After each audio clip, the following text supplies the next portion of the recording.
సినీ ఇండస్ట్రీలో Johnny master case కలకలం సృష్టిస్తోంది. అప్పటికే జానీకి వ్యతిరేకంగా కొందరు, మద్దతుగా మరికొందరు ముందుకు వస్తున్నారు. అయితే ఈ కేసులో రోజుకో ట్విస్ట్ మాదిరిగా కొత్త విషయాలు వెలుగు చూస్తున్నాయి.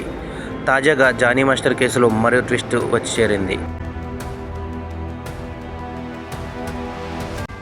జానీ మాస్టర్ భార్యపై కేసు నమోదుకు రంగం సిద్ధం చేస్తున్నారు పోలీసులు.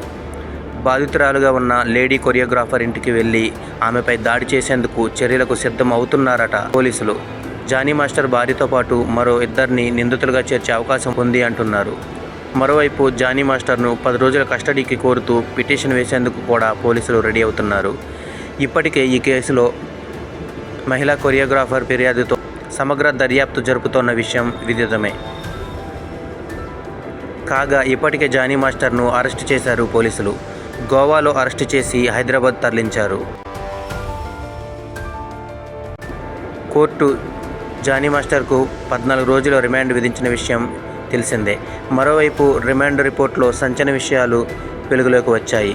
తనను జానీ మాస్టర్ రేప్ చేశాడు అంటూ ఆయన వద్ద పనిచేసిన ఒక అసిస్టెంట్ కొరియోగ్రాఫర్ ఫిర్యాదు ఆధారంగా పోలీసులు కేసు నమోదు చేశారు. జానీ మాస్టర్ రిమాండ్ రిపోర్టుపై కీలకమైన విషయాలు వెలుగులోకి వస్తున్నాయి. జానీ మాస్టర్ నేరాన్ని అంగీకరించారని రిమాండ్ రిపోర్ట్లో పోలీసులు పేర్కొన్నారు. దురుద్దేశంతోనే బాధితురాలిని జానీ మాస్టర్ అసిస్టెంట్గా చేర్చుకున్నారని, 2019లోనే బాధితురాలితో జానీ మాస్టర్కు పరిచయం ఏర్పడిందని పేర్కొన్నారు.